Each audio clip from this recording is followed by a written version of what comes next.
Blaver City from X and Y gives the Bixbysian wasteland a whimsical feeling, one that invites you to explore. However, some may remember a time when the wasteland did not sound so pleasant, when a certain infamous track was being used for it.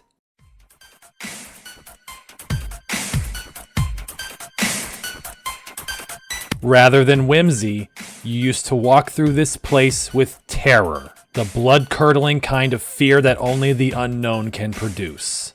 Bixbysian Wasteland owed this fear to Pokemon's favorite creepypasta subject, Lavender Town. This track named Let's Go to Lavender Town by the artist 23.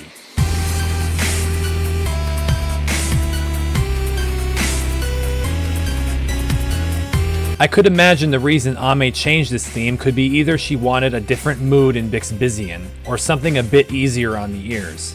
But the raw trepidation that this theme instills is impossible to deny.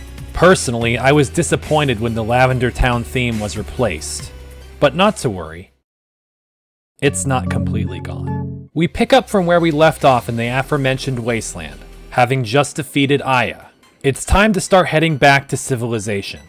On the way back though, if you enter this building when it is raining, then you'll find this man who says he studies the wasteland and discovered evidence of a Squirtle somewhere in the chaotic landscape. Say no more. First extra starter of Reborn and my first Pokemon ever? Of course I'm going to find it. But we'll have to put it off for now. It isn't possible to reach the Squirtle without strength. Instead, we traverse the rest of the wasteland towards the entrance back to the city, and we happen upon Kane. He apologizes for fleeing so quickly, and then speaks with seriousness about the way he has acted. How everything he does is simply a reaction, an impulse, all to avoid pain.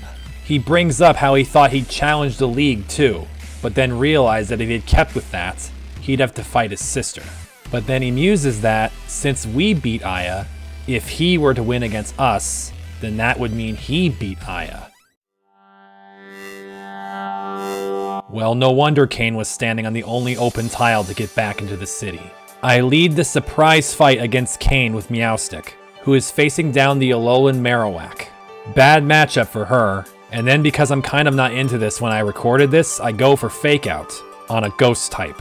I'm rewarded with a Shadow Bone, but since it drops Meowstic's defense, she gets 2 stages of special attack, so I use Shadow Ball and get an easy kill. Didn't need to start like that, but at least I drew first blood. Now Kane wants to compare Meowstics, and shows off that his is shiny. It's also faster, even though I outlevel it, and it takes me down with the same move I just used. Psychic is strangely difficult for me to deal with right now without my Furious Cricket, but since it's raining, I decide to go with Greninja so speed isn't an issue. I mangle the Meowstic with 5 water shurikens, but it hangs on and puts up a light screen. Then Kane gives it an ice screen. How nice of him. But now Greninja's next water shuriken only has 2 in the sleeve, and light screen is really blunting the damage. Greninja apparently used all of his shuriken luck on the first attack, because he gets another 2 hits, then gets blasted by Psychic, which is frustratingly going to be an exact 2 hits. More frustrating is the 3 hit that Greninja then gets that barely misses the KO, and no damage range comes to my rescue. Now I send out Hariyama, who got into a wild encounter on the way over here and is pretty much dead, but he can still fake out for a quick kill. Kane's light screen fades, but then he prepares to send out the creature I warn you all about, Primarina. I have nothing that hurts Fairy, and only one thing that hurts Water, so it's out to Zeb. Primarina is a bit slow, so Zeb can go first for discharge to take half of its life. As long as Zeb lives, then this thing can be dealt with. No. Welcome to this hell. At this point, I'm completely screwed. Look at this outlook. None of my Pokemon can survive a hit from Primarina. The only one that's going to outspeed is Arcanine. Do you think this moveset can do anything to a Primarina? Stupidly, I misclick again and don't go for Fake Out, so I get no closer with Hariyama. Camerupt is fodder to the damn circus animal, and Arcanine is dead in the water. Let's get that reset counter out, I guess. I don't change anything and I just start again, having Meowstic Shadow Ball the Marowak, though it doesn't die without stages of special attack. Shadow Bone does the same thing as before, so I kill it, but now that he's taking out his Meowstic again, I know better. I decide that Arcanine has nowhere else in the fight that she can be useful, so I bring her out here. She has Crunch, which laughs at the light screen and almost kills Meowstic. The Psychic that follows takes a third, and the color-shifted Meowstic goes down. Next, he brings out another Alolan, Muck. I go into Camera Up since he's yet again the only thing I have that can hit it super effective. Stupidly, the Muck is faster than Camerupt, who does Knock Off. What did I tell you a couple episodes ago? This takes away my soft sand, and then watch this. The Pulse Muck fight rings in my head. Need to avoid special attacks.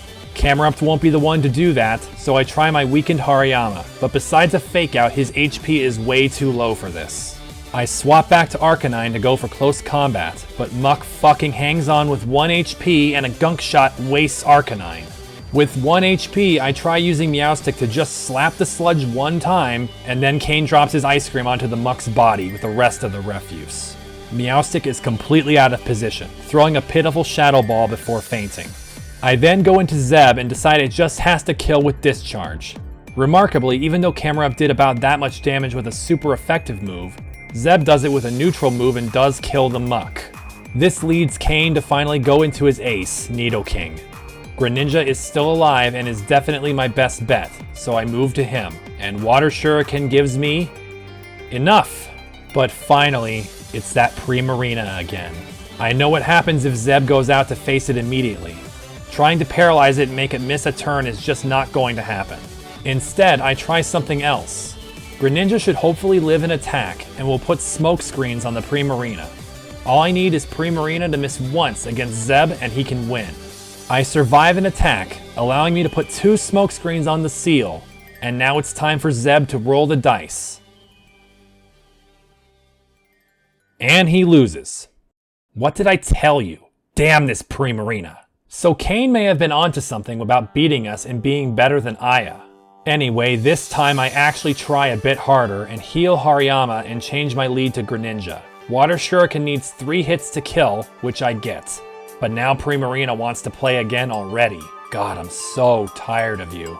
I decide to try the same thing again, using Smokescreen to give me a chance to make it whiff against Zeb and beat it.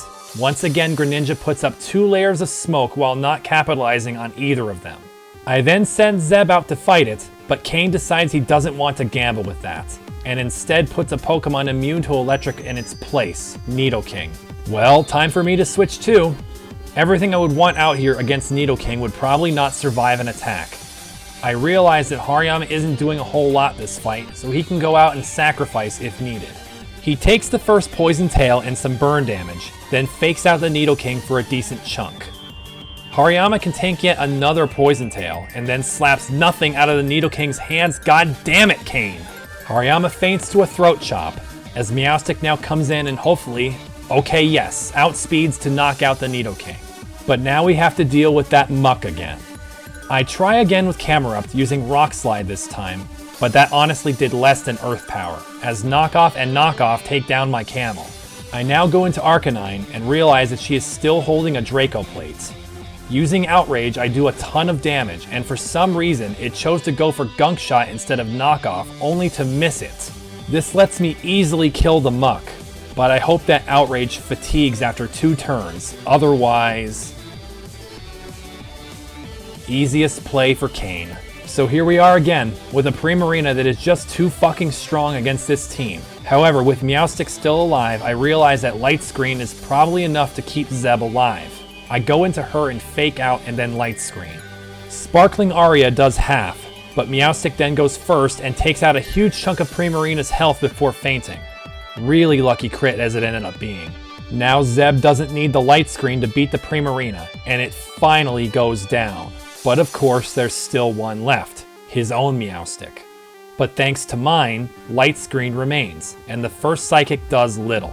Plus, Zeb's first discharge paralyzes the Meowstic, and so with the speed advantage, we finally get Kane out of our way.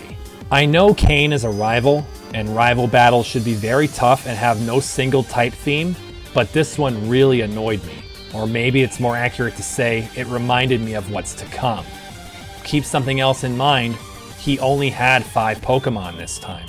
Kane apologizes for his sudden challenge and returns to his more usual self, asking us to forget what has transpired here with him, and redoubles his desire to save the kids. Kane, if you wanted to apologize, you'd box that damn Primarina. But speaking of apologies, the moment you walk through the door back to Obsidia, we bump into Cal. He's ready to accept our anger, but pleads for us to believe him that his plan was not to help Meteor at all.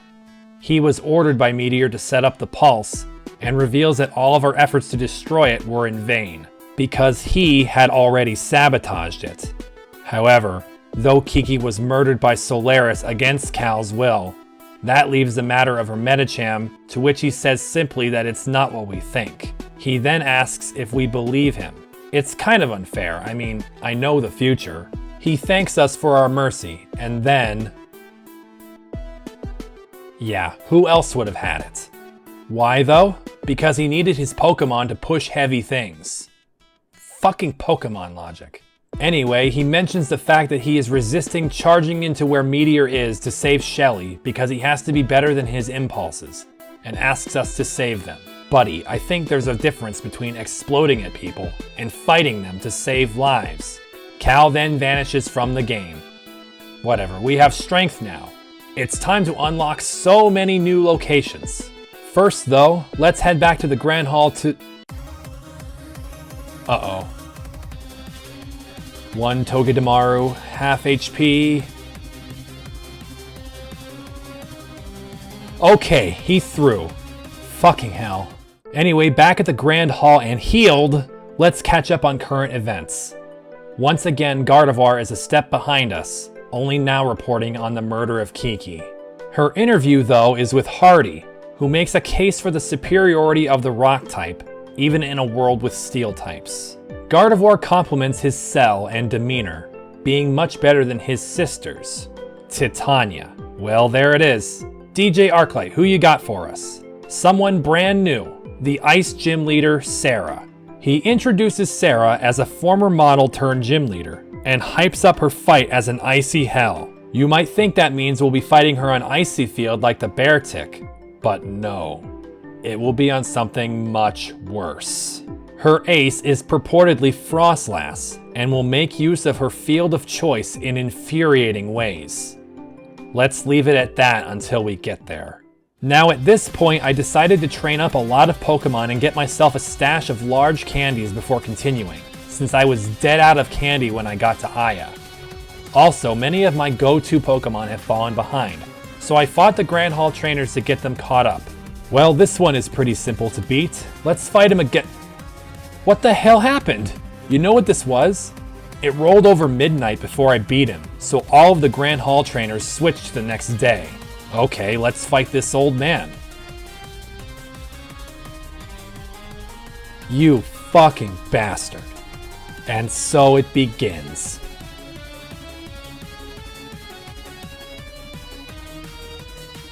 Anyway, in this training session, a couple interesting things happened. First, Camerupt learned Earthquake. Man, that would have been nice for Kane's muck. More importantly, the Clutch Master has returned. With that, I switch his ability to Snow Warning. That's for later. Here's what's right now. Yeah, get fucked! Another thing to point out is that Kricketune has wanted to learn 3 more moves. I skip Night Slash, keep Sticky Web because I'm not stupid anymore, and also pass Bug Buzz because he's not a special attacker. Damn the 4-move slot maximum. Alright, that's enough training to show. Before we go though, I want to call attention to the fact that I got much of my team either close or all the way to the level cap of 50 already. You might think that would be too reckless for your own file without using hard cap, but by the end of this episode, none of that is going to matter anymore. I will say that this is probably the last time I'd recommend taking care to level up near the cap. It's time to move some boulders, and we're going to start with where we just came from. Oh baby, a triple. Recognize this? We're right outside where the Pulse Garbodor was, and we have the means to move the boulder in the secret path. Moving it from the bottom doesn't help us, so we'll have to go non-Euclidean to reach this upper ledge. Push the 2 boulders to reach this exit. Jump down the ledge, and after grabbing this candy, you'll find my oldest friend in the fountain. Welcome back, Squirtle. Around this area, you'll also find the TM for Taunt. Sure, just give me the TM now after Fury Cutter's already gone. You can also find an ability capsule and nugget. That's all we can do here though. You may wonder about that cave entrance there. Oh man, that'll be a trip when we get there. There's a couple other things to do in the wasteland. First, let's bring our new Squirtle over to the guy who gave us that scoop in the first place. For showing it to him, he gives us a data chip. Now we have one more place to use strength here in Bixbizian. That's back here in this hallway with the Rock Smash and Strength Rocks. Once you push the boulder down the hole here, you'll find that we are in that other hallway where the impassable rock was. Now it's been smashed for good, and we can enter the room there.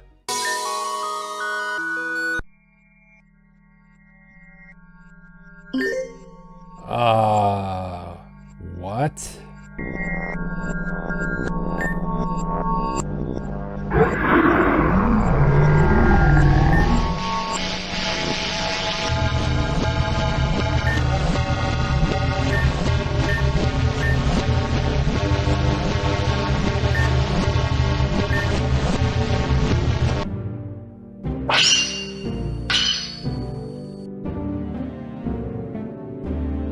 Once more, this song, Inner Peace, will haunt you. As will this level 65 version of Kiki's Ace. This time, there's no outspeeding. I try this with Meowstic, who is able to tank a single Thunder Punch and deal a respectable hit with Shadow Ball, but... oh, fuck. No chance. Houndoom, please give me a Quick Claw. Damn. This one is no joke.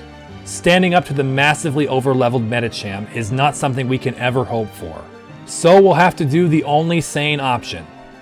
Cheese it. This is the reason that you go Magma Gang. I got this Houndoom for reasons just like this. That may be cheap, but you tell me how you'd beat this right now. Please do. Write all of your strategies in the comments. 1 comment per strategy, please. But though Houndoom did me a solid at Pyrus with the cinematic first try, he does not give me that here on the first try. Nor the second try. Well fine, Quick Claw has a 20% activation rate, so...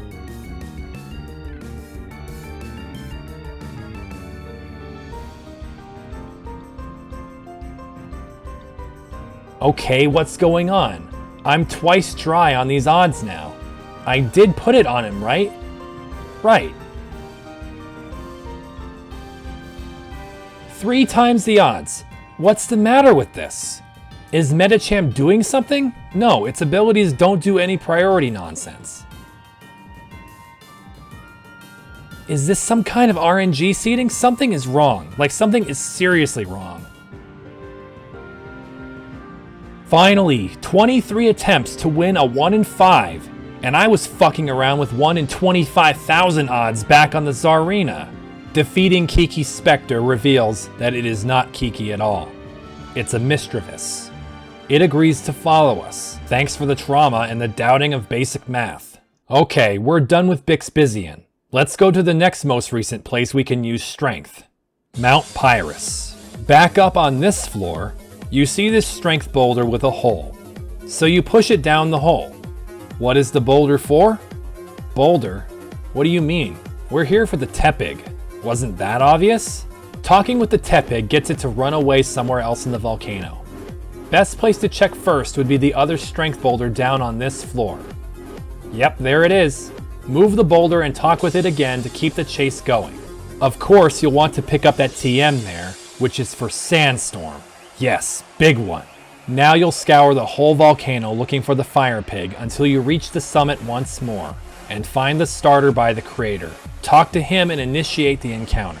Now that we have obtained the game's 3rd possible starter, it's time to head for another mountain. Citrine Mountain is our next stop, with the strength boulder on ice. Pushing it once will make it slide the entire length of the ice.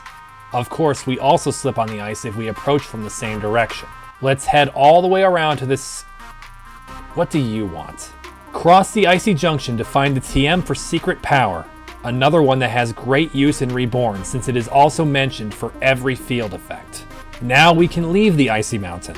Though you may be wondering about that item. There's nothing we can do to reach that one yet. It will once again require field moves we won't see for many episodes. Now let's get out of here. We are done with optional strength checks, but before we move on with mandatory ones, there's something we should go do. Head up to the cemetery and burial again. When we arrive, we find Victoria is here. We stand with her to pay last respects to her teacher, as she tells us of the arduous task of officially shifting Apophil Academy onto her shoulders. She wonders how these rote, soul-sucking activities can be done at all, let alone when grieving. She speaks of how she doesn't feel very close to her own mother, Kiki being more mother to her as it were, who herself had no immediate family. Victoria was Kiki's family.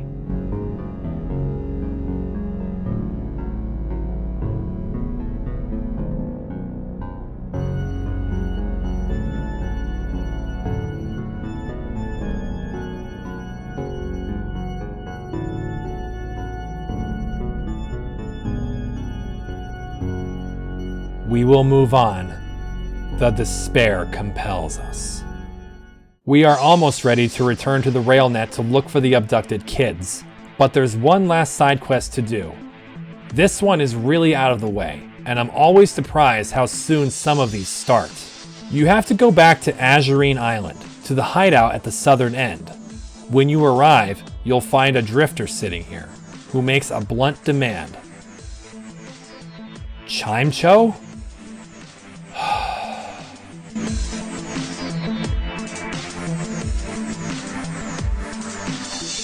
Okay, that's definitely enough friendship. And...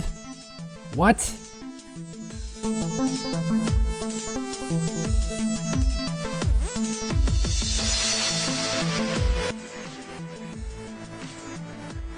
What's wrong? Ugh.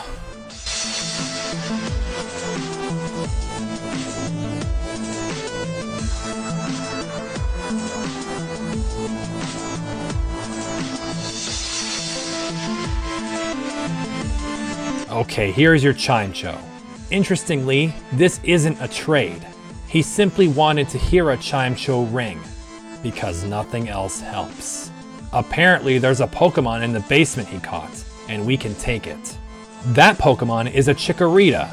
How the hell did he find a Chikorita to catch? Also, this one has some chunky stats. Alright, now that I've done a whole friendship evolution from scratch, which I could have made easier with a friend ball I now realize writing this. God damn it. Whatever, it's time to head to the RailNet and get the story moving again. Using strength, blaze a path into the open door from the end of episode 5, and enter to have Kane show up after us. We quickly find that the eastern door is locked, so we have one choice up these stairs. We walk out of the shed and find ourselves in yet one more section of Obsidia. Checking the rock to the north of the shed will net you another link stone. Now we examine the sign by the large building nearby and learn this is the old Urayu headquarters. Side note, I love sections like these. The ones that are blocked off without any apparent way to reach them, yet you know you'll get to them eventually. It's time to rescue the kids. Enter the building to find Kane waiting by the door, a bit creeped out in the dark and dilapidated structure. You'll be partnered with him as you begin your ascent through the abandoned office. As was probably obvious, you quickly discover that Team Meteor is here. Like before, these paired fights give little reason for worry. The dialogue from these grunts, though, is much more worrisome. The path up the skyscraper is pretty linear, so there's not much to say for dungeon complexity either. Upon reaching this floor, we find the first of the captive kids, Shelly. However, we are quickly forced back by the grunt, who holds a knife to Shelly's throat. Shelly bravely tells us to keep going to find the others. With no way to stop the guard, we have to press onwards. On the next floor up, we find the oldest child to rescue, Charlotte. But rescue might be a touch strong in Charlotte's case, as we approach and find out that Charlotte has apparently charismaed her way into being friends with these two grunts, Simon and Tara. Yes, those names have come up before. In any case, despite being supposed friends with each other, Simon still asserts that they won't let her go. Hey, that's my cue. Even though these two are notably introduced and they have a team of 6, they once again pose no threat to Kane and I. Upon defeating them, they whine about losing to us all the time, which gets Charlotte and Kane to suggest leaving Meteor. They say, though, that they cannot, because Meteor's work will bring about a new life for all. Meteor will rebuild the world into a paradise, so they say, and in doing so, erase this world. Now we've got zealotry with Meteor? Regardless, Charlotte asks us why we don't have Shelly with us, and Kane explains the situation. Charlotte walks past us back down the stairs instead. When we follow her, we find that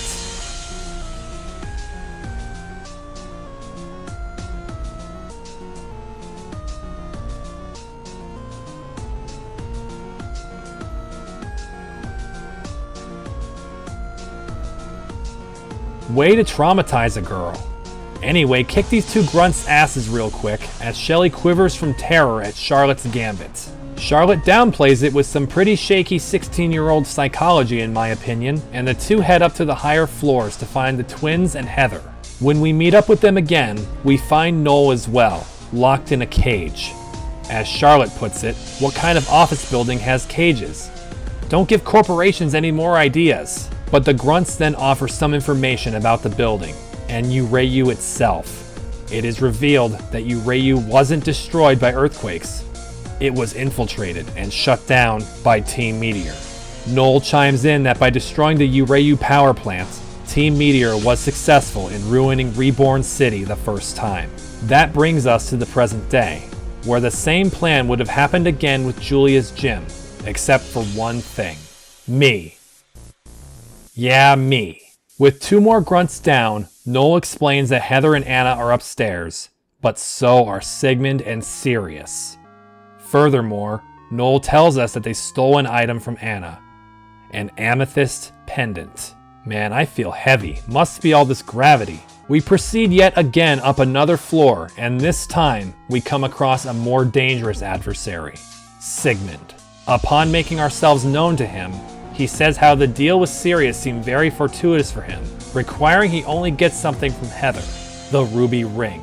Sigmund claims he is not enacting his cruelty upon Heather, though I don't know what kind of questioning he needs his electivire out for. Speaking of questioning, that's when he poses us a question. Are we going to fight him? You may think it would be a foregone conclusion that we fight Sigmund, but this is not the case. This is actually another branching path like the one we saw in Rotocrene Jungle, which once again affects relationship points, but also affects the battles you have to fight. So let's say yes to this asshole and kick his ass 2-on-1. As the rest of the dungeon has gone, Kane's Needle King will be a powerful ally in this fight. Across from us, Sigmund is going to be using pretty much an identical team to what we saw from him last time, except with one extra, Drampa, which comes out with Masharna first. Leading with Houndoom, I feint attack the Masharna and Needle King mops it up with Shadow Ball. Meanwhile, the Drampa deafens us with Hyper Voice for a lot of damage, as Sigmund then sends Alolan Raichu out next. I have to do a lot of looking up of attack stats, but I decide that this time Foul Play makes more sense against the Raichu, who goes for the easy kill on Needle King with Psychic. Indeed, Foul Play was a good choice, as Raichu is taken out immediately. Dragon Pulse from the Elderly Dragon overcomes Houndoom. I send Vanillux out to freeze out the dragon, while Sigmund brings in Hypno, and Kane unleashes Mustard Muck. Of this field, Hypno is the fastest and goes first with Hypnosis. Unfortunately, it is going to land, and I'm hoping that Kane's Pokemon will be the fall guy once again. Thank you, Kane. Drampa is notoriously slow, which is something that is actually annoying sometimes. But for now, I'm glad, as Vanillux gets to Ice Beam the dragon. Frustratingly, that's not enough to put Drampa to bed, who then gets to go apeshit with Berserked Hyper Voice. Even hail doesn't kill it. I'm expecting Hypno to kill Vanillix, as it goes first with Dazzling Gleam that's boosted on Short Circuit. But what did I call Vanillix? The Clutch Master. With Drampa sunsetted, Sigmund then sends out his stupid Rotom. At this point, I know Vanillix isn't going again, so I try for Taunt as Rotom hexes my Ice type and Hypno Gleams again to kill Muck. I send out Meowstic to use Shadow Ball on everything, as Kane brings out a well-suited Alolan Marowak. I fake out Hypno to take out one of their 2 turns, and though Marowak gets hit painfully with a Hex, it survives to then Shadow Bone the Hypno right out of the fight. To replace him is Sigmund's ace, Electivire. I want to isolate it, so I aim a Shadow Ball at the Rotom. Very importantly, Meowstic is faster than everything and crits down the Rotom. Electivire Ice Punches the Marowak, which seems like it would have been a formality, but instead the Marowak lives to Shadow Bone once more, taking a big chunk of Electivire's health before Marowak succumbs to the ice pelting it. Sick fucking synchronization! Our tag team Meowstics both outspeed Electivire to win. That was awesome. For winning against Sigmund, he quickly heads upstairs, as we discover the doctor wasn't lying about Heather not speaking. By beating Sigmund, we are no longer required to fight another major fight in Urayu. So in order to show you the other one, I'll need to reset. So this time, I choose not to fight Sigmund here, and he allows us to pass. He then offers a strange tidbit. Though he cares not for Meteor and their malevolent actions, Sigmund, the word you're looking for is terrorism, he says he has to stay with them. Why? Because he heard a name among their ranks he must confirm for himself. Sigmund says he will actually allow Heather to flee with us when we are finished here, which goes completely against this whole plan of capturing them. What the hell is wrong with you, Sigmund? Don't answer that. And so we ascend one final flight of stairs and meet Sirius formally. Sirius is irritated with Sigmund's waffling on capturing the children, but decides it's beneath his concern, saying he has his employees, like you made them join Meteor, and he has been able to obtain both the ruby ring and the amethyst pendant. Anna is gravely upset at this, yelling it is her only memento from her real father. But that's when Sirius makes it known that he knew her father, disparaging him as a traitor. When Kane tells Sirius he should give back her pendant, Sirius claims that the 2 pieces of jewelry are rightly Meteor's.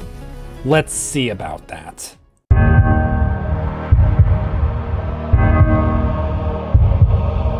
We finally take on Sirius, the Meteor admin we saw the earliest besides Ace, and he starts with Tyrantrum and Minior.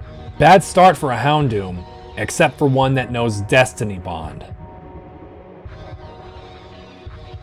Bye, Minior. Meanwhile, Nidoking took half of Tyrantrum's HP while the Rock Dragon barely did anything to him. To deal with the Dragon type, it would be nice to use Vanillix, but I don't think he'll be fast enough. Instead, I go with Greninja to do some neutral damage. However, that quickly changes at the sight of Manectric, and I pivot to Smackdown against him instead. Indeed, after Greninja, who was fastest regardless, Manectric uses Volt Switch on him for now neutral damage, luring out Chandelure, as Nidoking then gets to finish off the T-Rex. Greninja learns Extra Sensory over the substitute I never used, as Manectric comes out again. Now that there's a fire type, I decide it's okay to have Greninja open himself up defensively. Water Shuriken goes a full 5 before Manectric gets a boosted damage Volt Switch to take out my ninja. A Toucannon appears now, as Nidoking takes a big hit from Heat Wave. Then rather annoyingly, Nidoking targets not the Ghost type with Shadow Ball, but the Electric type. Now there's a flying normal type there, and that's a waste. Against a heavily damaged Chandelure and a Toucan, I send out Zeb to make the lights go crazy. Toucannon is preparing Blast Beak as Zeb then goes for Discharge. A pathetic hit barely does anything to the Chandelier, but paralyzes, while the next Short Circuit boost electrocutes the bird down. The Heat Wave continues as Nidoking goes down and Zeb is left in bad shape. Muck joins my side as the damn Manectric appears for the 3rd time. I'd rather not chance it having Lightning Rod like Zeb, so I flame charge it. Impressively, even though it beats Zeb to the punch with its own more powerful fire move, Zeb is a boss and attacks him back for similar damage. Unfortunately, the paralyzed Chandelure is faster than Muck, who heat waves once more to finish off my zebra before Muck knocks the light fixture to the ground. I have 3 left, Kane has a ton of Pokemon left, and Sirius is down to his last 2, Manectric and his ace, Seviper. We should have this well in hand. Plus, I have a camera up with Earthquake. Sorry, Kane. Ah, fuck. As Muck shoots the Manectric down finally, I then bring in Meowstic to once again bring an end to a villain's ace. Oh, am I not smoke in the wind anymore, Sirius? This fight isn't hard, even though I lost quite a few Pokemon. You have an entire team extra beside you, who are definitely not weak. Defeating Sirius, however, does not give us victory, as he then holds Anna hostage. Kane fumbles for a solution until he suddenly remembers. He takes out the item he took from Azurine Island, the Emerald Brooch. Sirius makes a mention of who should actually possess it, but agrees to trade Anna's life for the brooch.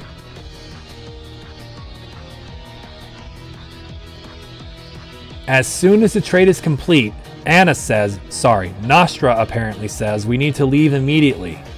Kane is hella down for that and we bolt. Sirius revels at his success in obtaining, in his words, 3 of the 4 already. But we see more after we leave, and Sirius discovers the brooch we obtained from Azurine is not the genuine article. To his horror, it is something he doesn't want to be holding right now.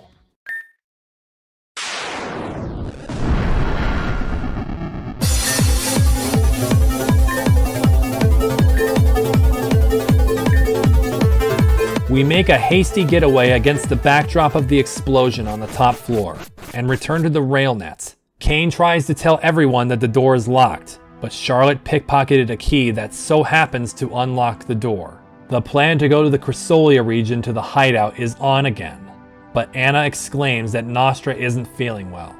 This is corrected by Noel, who says it's Anna who isn't well. Charlotte tells us we'll go through the rail net to the east. This is the other part of the same area we saw near the Obsidia slums.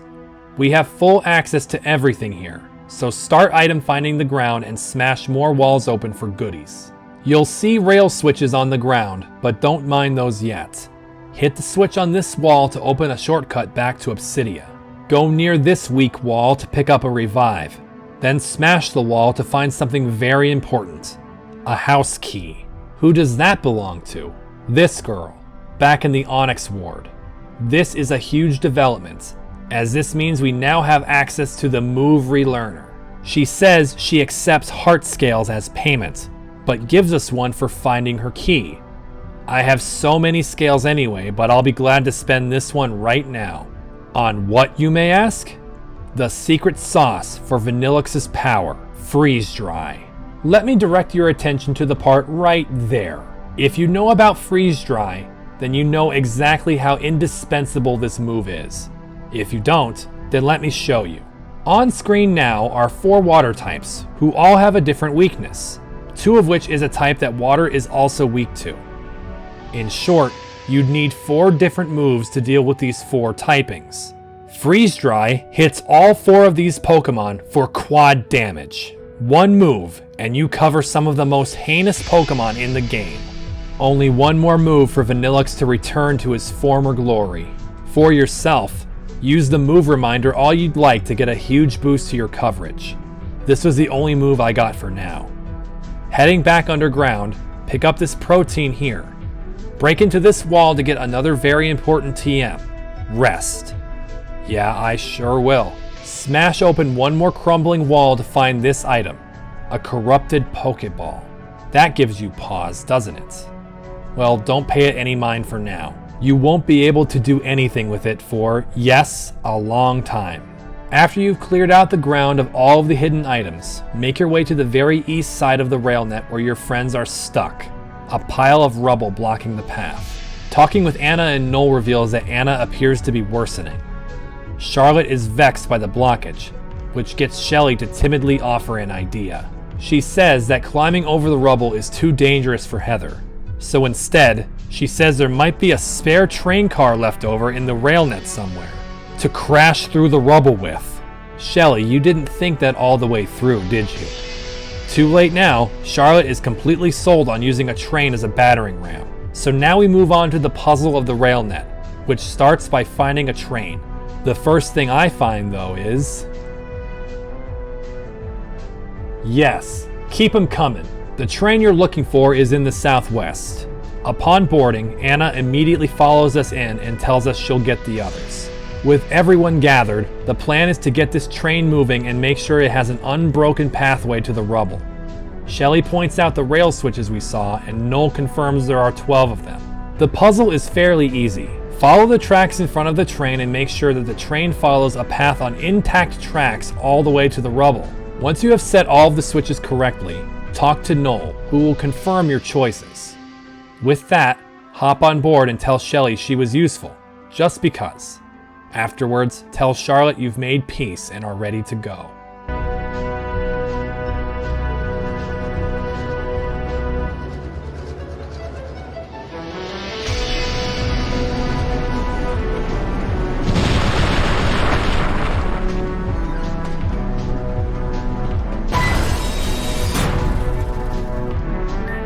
Oh good, I'm not dead. Exit the train to find yourself in a place that, besides the train tracks, looks as if it has not been touched by Reborn City. It's a breath of fresh air in more ways than one.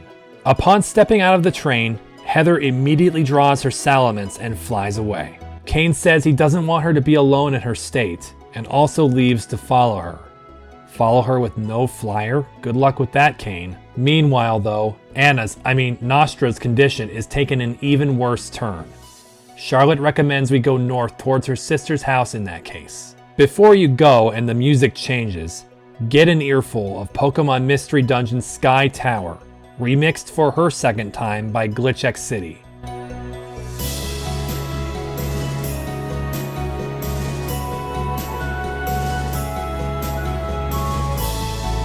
Unlike when you escaped Reborn City to Apophil, the track here exudes peaceful respite into a soaring, triumphant crescendo.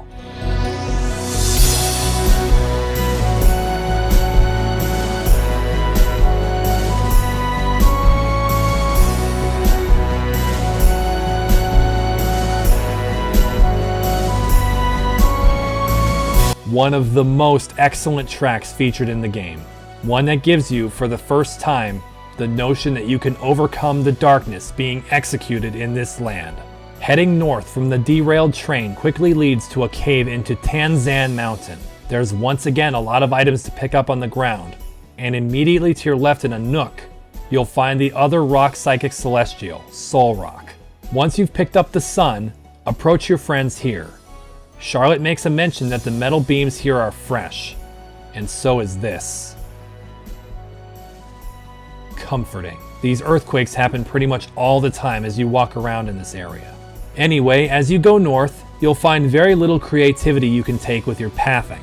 You can pick up a revive here, and better yet, another XL candy. Also, hidden here is another Ultra Ball. Lots of juicy items in here. Talk with Charlotte once more, who explains how her family has used the upcoming hideout for years. Follow after her to exit the mountain out into...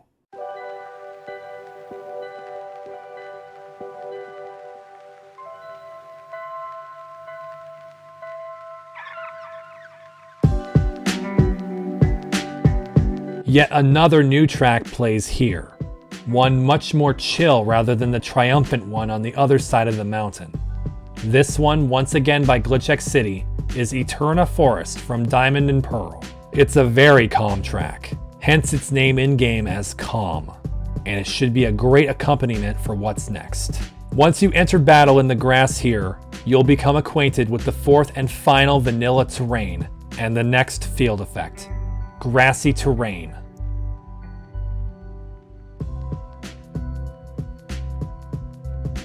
Grassy Terrain, the nicest, most comfortable field in the game that surely cannot cause any problems.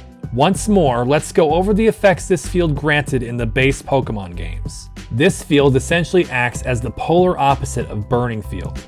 in that, instead of losing HP every turn, grounded Pokemon instead all get the effect of leftovers, 1/16 max HP restoration every turn. Grass-type attacks on the ground hit harder, getting 50% more power. These ground moves, however, get a 50% power cut. Nature Power becomes Energy Ball. Camouflage is Grass. Secret Power may induce Sleep. Floral Healing will heal 2/3 of a target's max HP instead of 1/2. Interestingly, this one changes when you move over to Reborn, going all the way up to 100% max HP. Fire moves join Grass moves and getting a 50% increase as long as you stay on the ground. To go along with the 3 ground-type moves, Surf and Muddy Water also lose 50% of their output. Fairy Wind and Silver Wind meanwhile get 50% boosts. Grass Pelt activates. Nature's Madness does 75% of a target's remaining HP and damage. Coil will now raise attack, defense, and accuracy by 2 stages, while Growth raises both attacks by 2 stages. Grass Whistle has 80% accuracy. Using an Elemental Seed raises defense by 1 stage and gives Ingrain to the user. That's all there is to grassy terrain. It's a very nice field, but if you use these moves, you'll be cast into the fire. That's not all. Don't use these moves on a grassy field either, or else. So easily is the gentle grass corrupted. Not only that, you can generate Grassy Field in Reborn using Grassy Terrain, Grassy Surge, and Bloom Doom. From nothing, you can reach at least one of 3 fields rather easily. This gives Grassy a ton of depth in terms of affecting the field state. Though if you plant yourself on Grassy by itself, then it remains one of the mildest fields in the game. Depth 5, difficulty 2. By the way, I need to make a quick addition to Swamp from last episode. I completely neglected to mention how Swamp, like Grassy, is also something you can create, using Grass Pledge and Water Pledge after each other. This will stick you in a swamp for 4 turns, or 7 if you do so while holding an Amplifield Rock. Stroll around the rest of the pond and find this heart scale and rose incense. We now head inside the cozy cabin to find the twins, Shelly and the pink-haired woman who left the orphanage back in episode 4. The woman is confused why her former inmates have arrived here, and even further confused as Charlotte walks in. Charlotte formally introduces us to her sister, Laura. After explaining our escape from the orphanage, Noel then interjects that Nostra and not Anna really needs a place to rest. Laura leads them upstairs as Charlotte mentions how Laura came back here to their parents' former house after turning 18. Shelly then asks Charlotte what did happen with their parents. Charlotte immediately shuts this down. This is when Laura returns to inform us that Anna is running a fever. Without any medicine on hand, Laura explains that the nearby Spinal Town would have herbal extract, which should be able to help Anna. Laura offers you a place to rest before you go. And also, if you check this bookshelf on the left, you'll find a hidden family photograph. Yeah, just going to take this, don't question me. If you go upstairs to rest, you can also see Noel and Anna. Noel points out the fact that Anna's sickness began as soon as Sirius stole her pendant. Rest up if necessary and start heading back to the south through Tanzan Mountain and find this entrance to a forest, one that is thankfully not murdering us this time. It does have a lot of broken train tracks around here. We head towards the right and, we go up. Heading back towards the left, we find there are some trainers here, which are not troublesome. After defeating this ranger, we head to the left some more and bend around the corner to... Didn't we start here? I thought we went right. This is where we... What? We beat a second trainer here and then walk north. This wasn't how we passed by the first trainer. What the hell is going on in this forest? Why can't a forest be normal? So as you continue walking, you'll find that there's only ever one pathway forward, which is what this trainer confirms. That's actually only true if you want to reach Spinal Town though. There's much more than just that to find. When you come to this point, if you get near this tree... thanks I guess. Following the new path, you'll find another train, sitting by itself on an island of train tracks. After picking up a large candy outside, board the train. The first thing that should catch your eye is an egg. After taking it with you as you always do with random eggs, you can also read a journal nearby. The journal appears to be a record of all the trips and cargoes that this train was carrying, meant to stock Reborn City's Silphco shops, it seems. Eventually, the journal takes a strange turn, as the conductor says he was on his way back to Reborn's sister region, Ore region, when he was stopped by a very disturbing obstacle. A tree growing through the tracks. He knows it will be impossible for him to clear it on his own, so he returns to Reborn. Or so he tries. But as he reverses down the same tracks he went up, he finds the tracks completely dismantled. He has no choice but to return to Reborn on foot, only to find that the remaining train tracks he was using to guide him back to the city are even more haphazardly scattered. He cannot go back to Reborn, and finds that he also cannot walk forward to Ore either, going in circles until he has returned to this train car. After many days of searching the mind-bending forest, he finally comes upon a cave he recognizes as the cave through which he piloted the train in his previous trips. But when he tries to traverse it, it is no longer a tunnel, but a maze. He gives one clue about the vague whereabouts of this cave in the southeast. He gives another update that he found a single static room in the cave as well. He then gives one more clue about how to find this room if we were to enter the cave ourselves. Well, that was a trip in 3/4. I'm getting off this train. To the east is a small clearing with a scientist, and next to him are both a mild and hasty mint. Talking to the scientist gives you the field effect readout for grassy terrain. Continue through the weaving Rubik's Cube of a forest until you notice this narrow cut in the trees.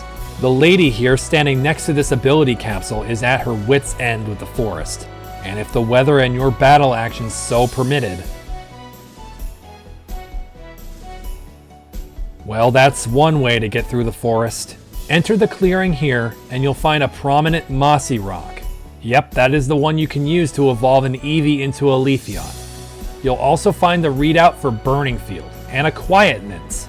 If you get near to the mountain here, you may notice that cave entrance. Once again, approaching the tree makes it uncomfortable, so it moves somewhere else. This brings you to Chrysolia Spring. But at this time, there's no way to go further than this edge of the water. Before you go, be sure to pick up both another Link Stone and a Mystic Water. When you get to this point with the woman who told you how to get through this forest, and see this tree disappear, you'll be very close to escaping this madhouse and reaching Spinal Town. However, go south to this tree and go one step further into insanity. Once more, the tree is shy and runs away. And when you reach the end of the path, you'll find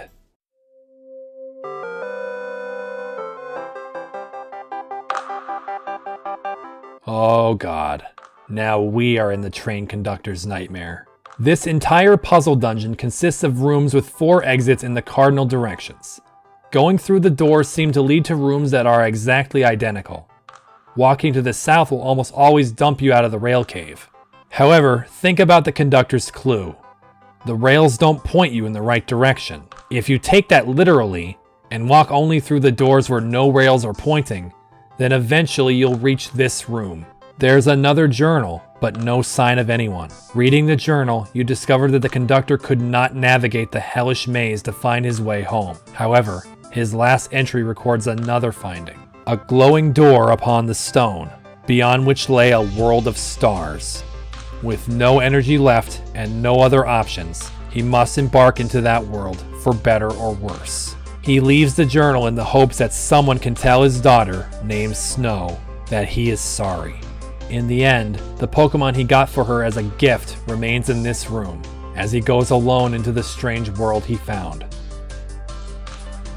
Godspeed, Captain Florence. Now that opens up quite a few possibilities for new teammates. We'll see how we use the evolutionary Pokemon in the future. Also in this room is an... yeah, that tracks. Get it? At least like the video before you close it. This doll will remind you that we can bring this back to Rotocrene Jungle for another Totem Pole Pokemon. But I'm probably not going to do that until after we're done with Spinal Town in this episode. Now you may think it's time to book it the fuck out of here, but we're not done. After all, the captain said there's another special room here. But how do we find it? Well, if you were to go through the doors in the maze rooms, You may notice when you enter the next room that the train tracks on the floor are now in a complete cross shape. I used to think that this puzzle required just hardcore trial and error, but looking at Big JRA's guide and reading the captain's log in this cave helped me understand how you were supposed to solve this. If you go through a door with cross tracks on the floor and you emerge in another room with cross tracks, that means you went a correct direction. The captain mentioned that he tried leaving stone markings as he went. I would have thought this meant carvings on the wall that you wouldn't see as a player, but what it actually means are these rocks. You must go through the door on the side of the room where the rocks are most concentrated. Like here, there are 2 rocks on the left side near this door, which is the correct path. Going through this much longer series of passages will finally land you in this room. You can pick up another ability capsule, the Psychic Terrain readout, and the TM for Double Team. Ooh, that's a good one to have. There's no sign of any door like the captain mentioned though. Maybe it was the last thing a broken man saw before departing. Or maybe you needed to keep watching this series. We're now done with the rail cave, and with the Lost Woods as well. It's time to finally reach the opening to the north of the forest and walk into...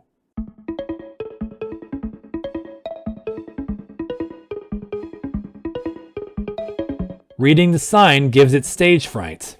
Seems as though the teleportation issue plagues this town too. Talking to this man shows that no one in this town understands either the warping or the earthquakes. But never mind that. There's a lot of things to do in this town. First of all, walk into this house with a lady and a cadabra. As soon as you do, she asks you to help find her entire house of furniture, saying her cadabra will pull a black steam and warp the pieces you find by bonding with your mind. If you were to leave town and re-enter, then this tree also hightails it out of here and gives access to this house. Inside you'll find the lady's bed and also a good rod. That is good. This unlocks a lot of new fishable Pokemon. One in particular we will get in a bit. Go back outside and find the missing TV on top of a building. You can still reach it, don't worry. But now you spot the Pokemart, which was your whole reason for coming here. Uh-oh. Hopefully that works itself out. In this building, you can get back the table. You'll see one of the bookshelves on the right before going to the building next door. Inside here is this lady. Oh boy, get ready for this. She wants you to find and pet one of every evolution and return to her for a reward. However, you cannot use the Eevee you just got to do so. You must find the 8 evolutions elsewhere. This is a massive side quest. The Obsidia Department Store version 2. Keep an eye out. Go back outside to this. Oh, there's one chair. Go into the Pokemon Center and you'll find a man in the back corner complaining that he overleveled his Pokemon and that he should have just used the hard cap password. I know, man, it's great. But then he says that if you have an EXP all, then the hard cap effect also activates. Hold that thought. Leave the center and head a bit further into town until you finally reach the gym, who belongs to Sarah, the former model we heard about from Arclight and several NPCs in this town. You'll also find the other chair here. Now before I go into that gym, there's one more building I skipped over. This one, tucked away here, is the Spinal Town Museum. It costs 500 money to enter, and inside you'll find a ton of Pokemon fossils and other exhibits arranged around the room. Reach in this garbage can for a luxury ball, by the way. Some of the dioramas depict items that are said to have come from space, while others seem to describe a Genesis event. There are also displays for 4 crystals: ruby, sapphire, emerald, and amethyst. Starting to sound familiar? In the northwest of the first floor, you'll find this Smeargle, who can write messages to communicate and tells you he's restoring paintings. The paintings all appear to be about places or people in Reborn. One of them seems to offer a cryptic clue about a place called Mirage Tower. I wonder if that will be useful at some point in the distant future. By now, you'll have noticed that along with the rest of the museum attendants and guests, there are 2 that stand out. They are eyeing a display with something that talks about, but then they realize you're here and move to fight you until they decide against battling in the museum they are casing. Instead, they taunt you into going into Tanzan Mountain to fight them and leave. The display they were peering at describes an ivory creature of light. which breathe life into like creatures. As does the game, as do your questions. The man who was watching the grunts was perturbed by their presence. We'll speak to him again later. Now finally head upstairs to the research floor and talk to this guy. Bingo, we can now revive our fossils. There is one catch to this. The trigger to reviving them only occurs once you leave the museum. That means in order to revive a fossil after giving it to him, you have to leave and pay money again to get back in. It's kind of sucky, but we'll be in here a few times, so pick up and drop off fossils each time you visit. Now walk outside to this rooftop and enter this hidden room below. Oh, we can actually pick up one of the silver item balls? No joke? Indeed, you obtain an EVMZ. Now that sounds nice, but remember, you have no Mega Ring or Z Ring, so it can't be used yet. Still, that's one down. So many to go. Also in this room is one of the dressers and an ice cream vending machine. In case you're wondering, you can get yet another Vanillite out of that one. There's nothing else we can really do in town besides the gym, but let's instead head for Tanzan Mountain first to fight the two meteors. On the way though, we find out where that one house went when it teleported. Inside is a man who is pumped to be living in the forest now. He also likes weird Pokemon, like Mothin. Fortunately, I have this male Burmy to evolve right away, which I trade to him for a Bruxish. Now we head for Tanzan Mountain, and find the two meteors standing here. Once again, the Team Meteor screed flies out of their mouths as we then begin battle against their full team of 6, who are so underwhelming I'm not even going to commentate it. Solrock, Lunatone, Escavalier, Golem, Excelgor, and Seismitoad. Almost all of them go down in one hit, most of them thanks to Camerupt alone.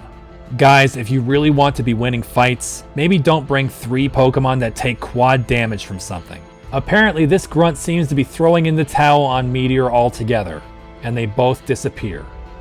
We'll get a reward for this when I return to Spinal Town, but since we're this close to the cove, let's go fishing. Specifically, we want to fish in the cove pond for a love disc. Remember that girl who wanted one back in Apophil? Time to head back to Spinal. But on the way...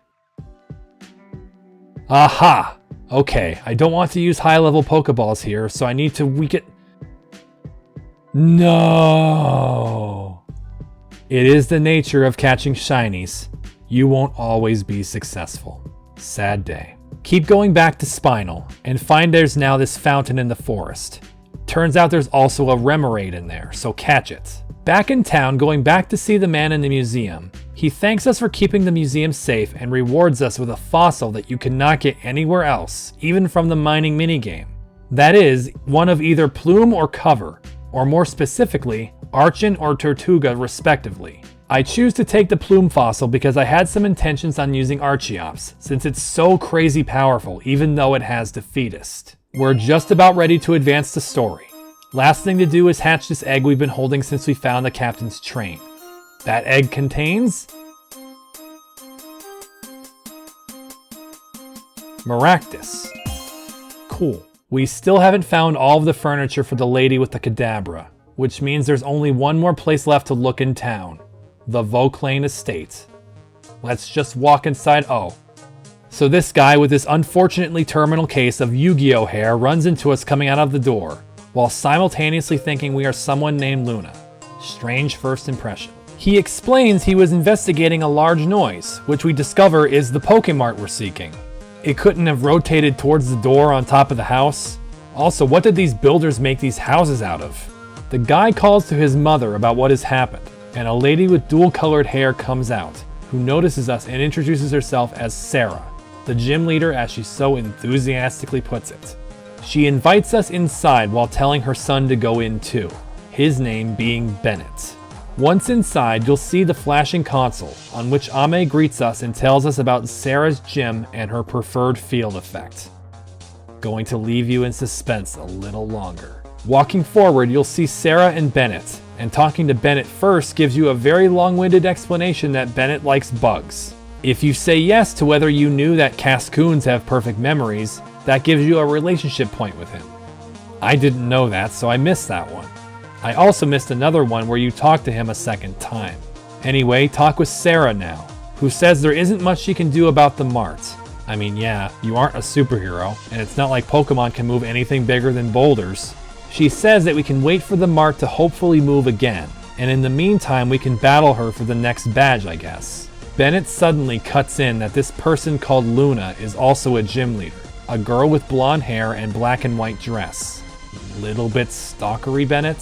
Sarah exposits why Bennett is going on about her. Luna is apparently her adopted daughter, but it may be better to say that Sarah is Luna's adopted mother.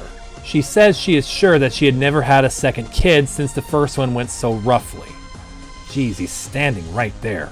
Sarah acquiesced to the girl's strange request for a time until Luna ran away.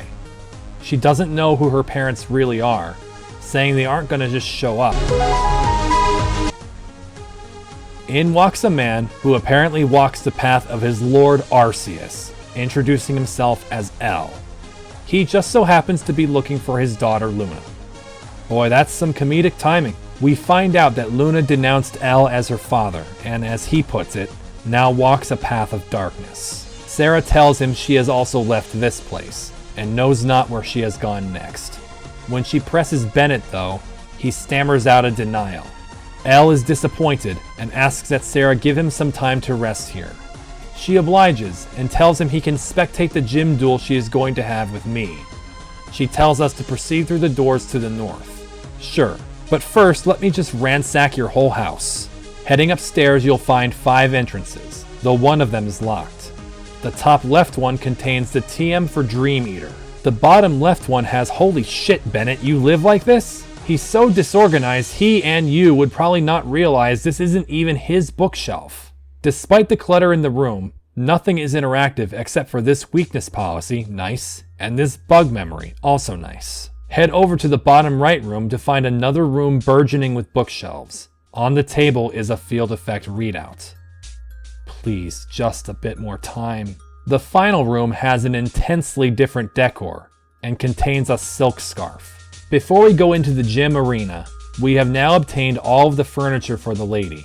Returning to her, she tells us that this cabinet isn't actually hers, but decides she'll keep it until someone comes looking for it. She then decides to give us an item that was in it. This is getting into a real gray area. Oh, who cares? You are now the wielder of an EXP All. This is a super useful key item, very much unlike the one in Pokemon Red and Blue. It essentially allows you to turn on and off the experience system that modern Pokemon games have been using. That is, the one where all of your teammates gain all the experience from every battle and the game is way too fucking easy and now you can't turn it off. No, I'm not mad. But in this world, where leveling is way more important and training new team members all the time is necessary, this kind of item is much better suited. There's one very important thing that this EXP All does. It institutes hard cap when it is on. Yes, at this point in my run, hard cap becomes obsolete. Using the EXP All is a completely superior choice. From this point on, I will not recommend you stay away from the level cap. You can train right up to that level without fear. Okay, I can't run from it anymore.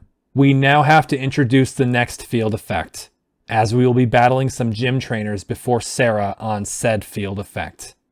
That effect is Mirror Arena.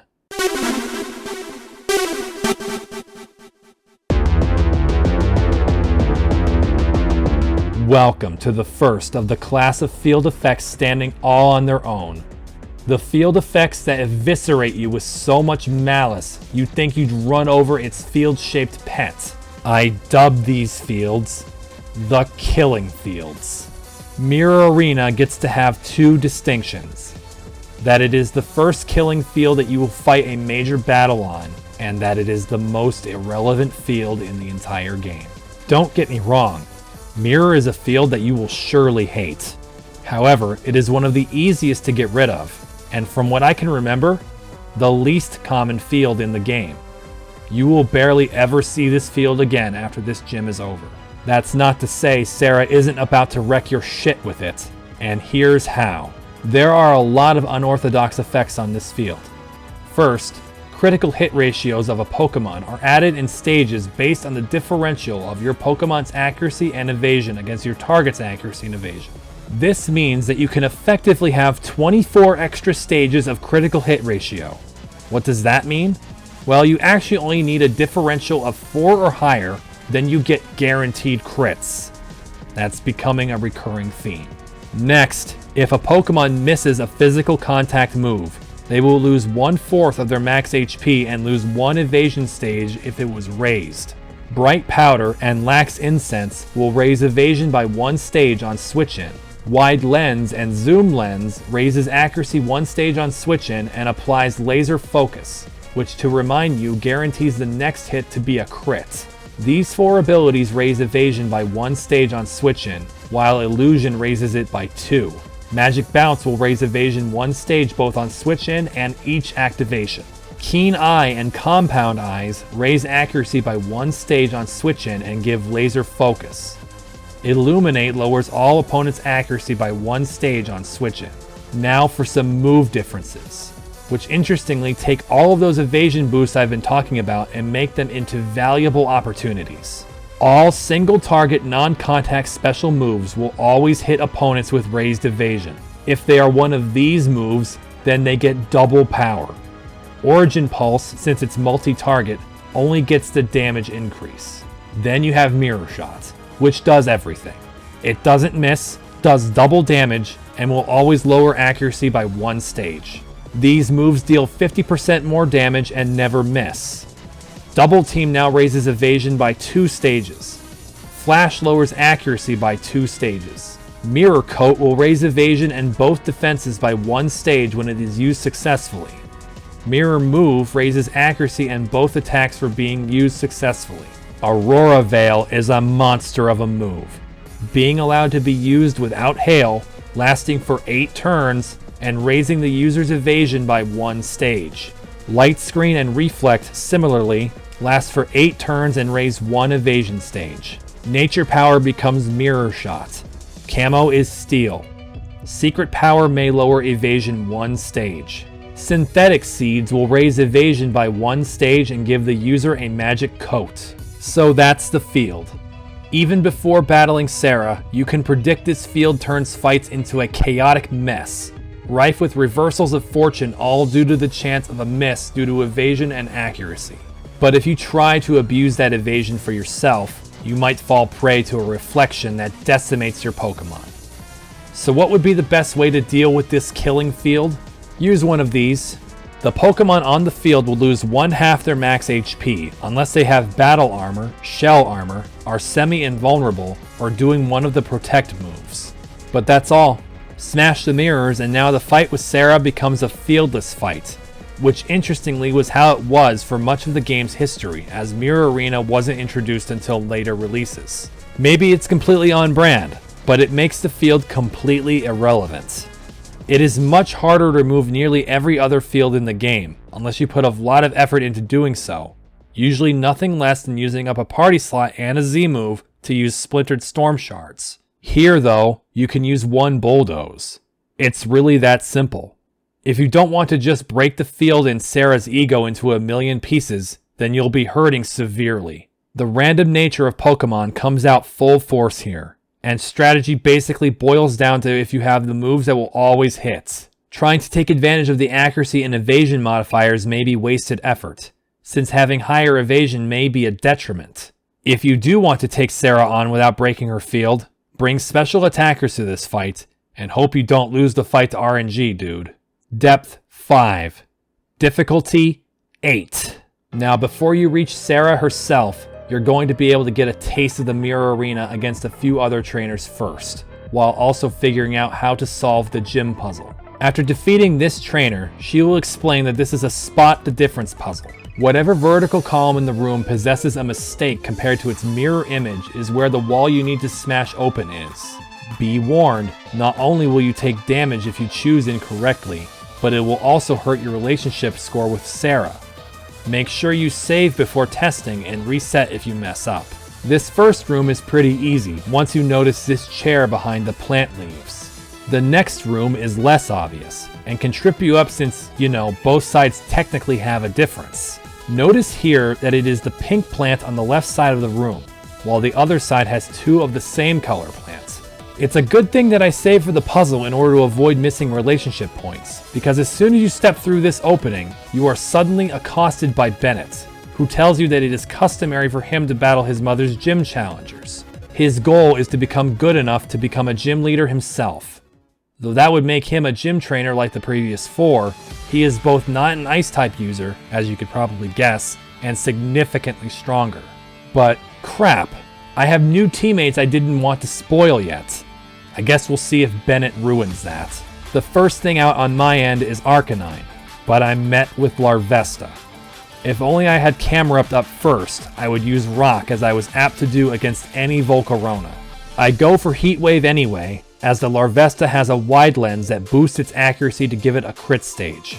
Heat Wave almost cuts it down anyway, but it comes back with a crit Zen Headbutt.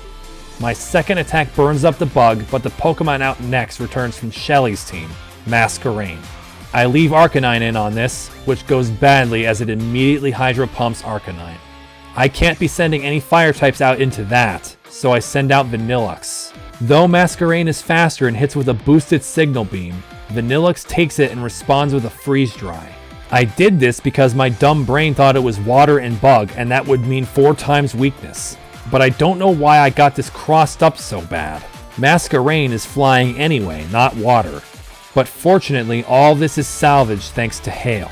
The next bug that Bennett has for me is Venomoth, so I go into my fastest fire type Houndoom. His Venomoth can't survive my blistering flamethrower, so he sends out a Butterfree next. This one pops a synthetic seed and has compound eyes, so both its evasion and accuracy are up. This seems bad, especially as Flamethrower misses, but fortunately, it is eligible to bounce off the mirror and hit anyway, incinerating the Butterfly too. To this, Bennett then sends out another Butterfly, Vivillon. Houndoom disintegrates that one too. He then asks, "What about this Dustox?" To which I say,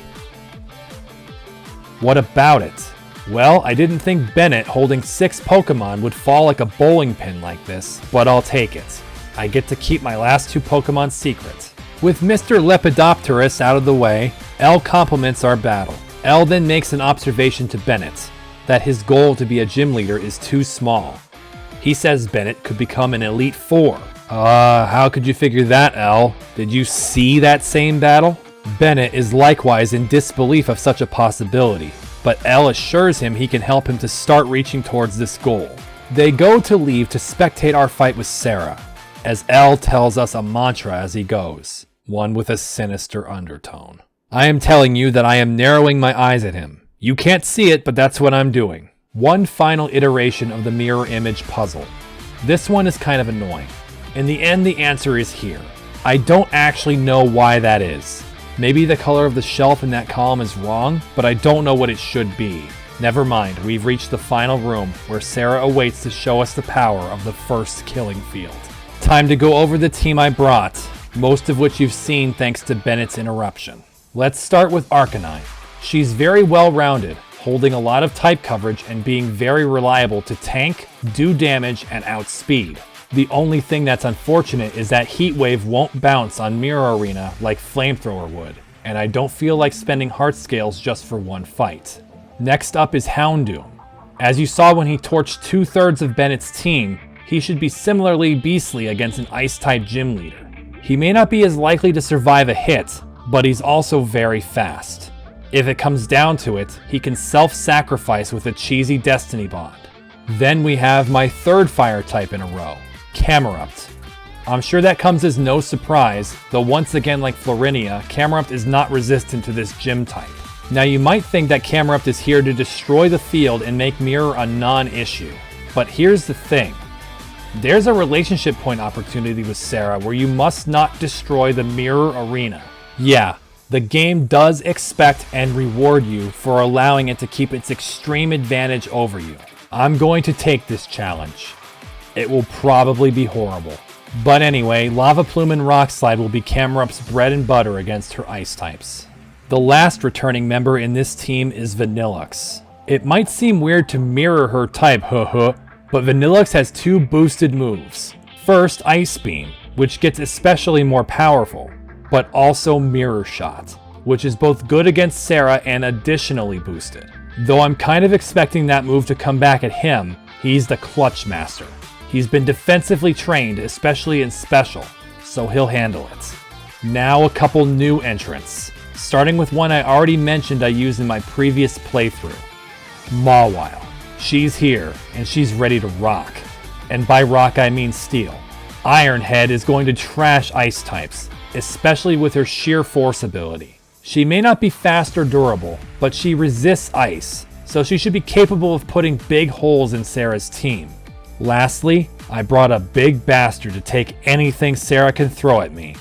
Bastiodon. As long as Sarah does not have any ground or fighting type moves, which she probably does, this is Reborn, then Bastiodon will take it and slam right back. With Metal Burst for the case she does have those types, Heavy Slam for the lighter members of her team, and Ironhead for anything else, Bastiodon is my tank. I decided to preempt the fight with Sarah by bringing this team for her right away. I was under the false impression that you get locked into this part of the game without being able to go back to Reborn City, so I trained up everything before leaving. That wasn't necessary, but at least I shouldn't have to change half my fucking team like Kiki. But I should not underestimate a major fight on a killing field. Let's see how horrible it can be.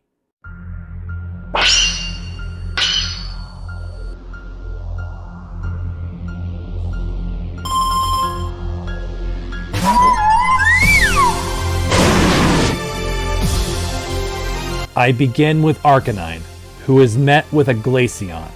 The last time I fought a Glaceon, this was a Growlithe I was using. What will an Arcanine do? One-shot it. That's a great start, especially with ignoring its evasion boost. Next out though is one of those Pokemon that laughs at the type coverage I brought. Lapras. No Zeb, no Hariyama. The best I can do looking through my Pokemon is to keep Arcanine out there to do close combat. This almost kills it, but the Surf it launches back is easily able to wash out my Arcanine. With it having little HP left, I have to go with the only Pokemon I know will outspeed the Lapras, which is Houndoom. Sarah lays off the potions fortunately, and Flamethrower gets rid of the transport Pokemon. But now, Sarah is going to bring in a Pokemon that I had entirely enough of in my previous playthrough. It's time to get used to it again. Alolan Ninetales. When you fight an Alolan Ninetales in Reborn, if you don't outspeed and kill it in one turn, then it will always do this.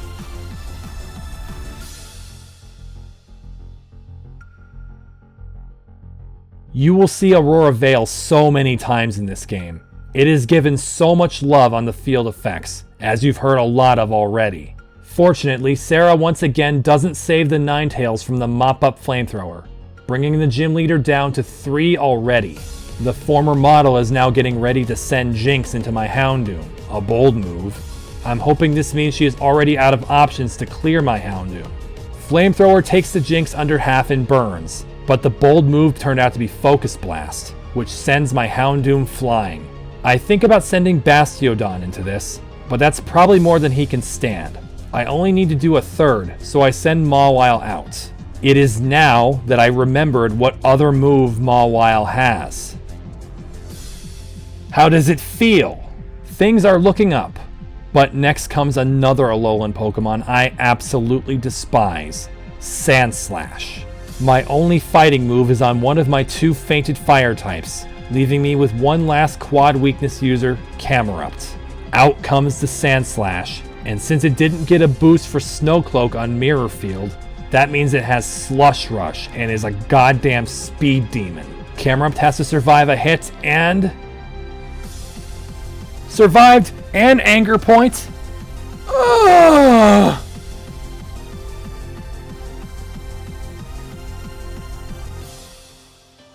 Horrible. Horrible. What the hell do you do to Alolan Sandslash with these 3? I try using Bastiodon and seeing how good Ironhead is. However, upon seeing that Swords Dance and not killing with Ironhead, I know the fight is over. Sandslash breaks my Bastiodon in half. Mawile is too slow and gets Iron Headbutted immediately out. And Vanillix might be the clutch master, but what the hell is he supposed to do about that? Gutting way to lose after taking such a commanding early lead. This is the ferocity you can expect from fights that take place on a killing field. Second try, Glaceon is scorched out like last time, and Lapras comes out again. I want to save Arcanine for that damn Sandslash this time, so I change into Bastiodon to try Metal Burst. Though he can survive his weakness to Surf, Metal Burst only takes half of the Lapras' HP and he falls to the second Surf. I then bring in Houndoom to hopefully clean up the Lapras, but that is more than he's able to handle. Inexplicably, Lapras goes for Signal Beam, which isn't even super effective. He easily survives and he powers through confusion to defeat the Lapras with another Flamethrower. Sarah's ready to send out Ninetales again. I know that a single Flamethrower can't kill it, so I try going to Vanilluxe and hope he can outspeed for the quad weakness with a boosted Mirror Shot. He has the highest special attack after all. Unfortunately, he isn't faster than the Snow Fox, which is a real shame because he then does that much damage with Mirror Shot. Ninetales does a boosted Dazzling Gleam to do a third to Vanilluxe, while my Double Scoop takes the last shred of Ninetales' HP. Now I have to contend with the Slush Rushing Sandslash again. I send out Arcanine expressly to smash it with close combat. Arcanine takes an Icicle Crash crit well and dodges a flinch to scream in with Sandslash's double weakness, but it falls short of a kill. I was pretty sure that between the defense drop and then switching to a lower accuracy move that I wasn't going to kill the Sandslash here, but she gets all the luck she needs to blow away that icy pincushion. Jinx is coming back out again, so I leave Arcanine out to Heat Wave. However, Jinx is faster and can undercut my dog with an Ice Beam. Houndoom is still alive, though he is likely to be visited by another Focus Blast. Mirror flexes its presence this turn.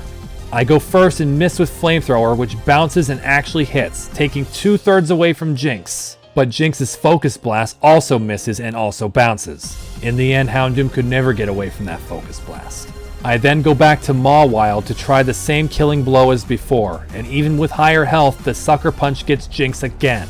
It all comes down to Sarah's last Pokemon, which is her ace, Frostlass. Being Ghost type, that makes Sucker Punch good against her too, but I know I would need to soften her up. I switch into Camerupt first. You might think the Quick Claw Lava Plume would do it, but that damn Aurora Veil is still up, so she survives the fire attack. She's burned though, and then her crit maximizes Camerupt's attack. But of course, a Frostlass has more raw speed than Camerupt, who goes down to her Shadow Ball. The burn is a shot clock for her, but I'm hoping it isn't necessary. Mawile comes back out to use my most hated move against the Frostlass.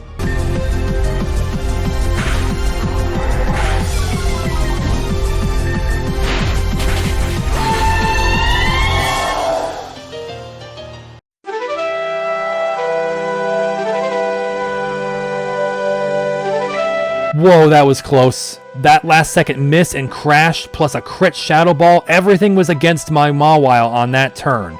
But she pulled through like a champion to deliver the final blow. I have to admit, fighting Sarah on her field for the whole fight, I'm amazed that I won in 2 tries. After the first attempt, I started getting the same feeling I got in my previous file, where everything else could go fine, but one sticking point would utterly decimate me, and I would have no way to beat it other than some painfully inconsistent strategy. Fortunately for me, this ended up not being the case. I go back and forth with Sarah's difficulty over my 4 playthroughs of the game. Pretty sure 2 of those times she was an absolute monster, and the other 2 she was one of the easiest gym leaders. This was one of the easy times, of course. Speaking of other times I fought her, let's go over my last file's team against her. You can see that the Camerupt and Arcanine approach I used today came from the past, but then the rest of my team was completely unaware of the type we were fighting. Luxray was probably nice for Lapras, but Blastoise, Meowstic, and Dusclops are all silly choices. Keep in mind, I was using Camerupt to shatter her Mirror Arena immediately, so this fight was happening on a bare field, and this was how bad it went. It goes to show that putting in the time to get more Pokemon prepared to tag in can be all the difference. Though not all of my choices were stellar, especially the Bastiodon, which really didn't pan out the way I wanted. I went from a fight that had maybe a 10% success rate to 50%. Victorious over Sarah, she awards us the Rhyme Badge, which elevates our level cap to 55. She also gives us the TM for Aurora Veil. That's an awesome gift, but it exposes the single worst flaw with Vanilluxe. He can't learn it. Very unfortunate. Sarah gives another defeated comment before...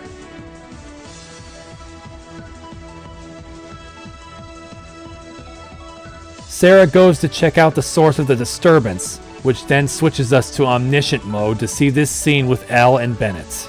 It now becomes clear that the Holy Man has direct connections with the Elite Four. He emphasizes how much he is doing for Bennett, so he requires complete compliance from him. Bennett is totally fine with this, as he is then immediately tested as such. Elle knows Bennett has information of Luna's whereabouts, which Bennett immediately confirms. Luna is probably in a place called Van Hanen Castle. The mention of this seems to strongly ring a bell for Elle. At that moment, we discover the source of the shaking we felt was that the shop has flown the coop. Hopefully we can reach it somewhere now. But this is when Elle probes on another matter, and his interest suddenly becomes much darker. He wants to know if Luna still possessed an emerald brooch. Oh, fuck.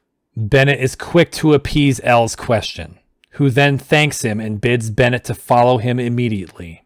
Bennett's departure saddens Sarah, even though she says she wants to be happy for his prospects to reach something like the Elite Four. Between Bennett, Luna, and Gardevoir, the people in Sarah's life have drifted away from her. She tells us not to worry over her, that we have more pressing matters. Indeed, we'll need to find the mart now to help Anna. We'd better do it soon, too, because we will be called on to defend our friends once again, and we will be forced to make a difficult decision.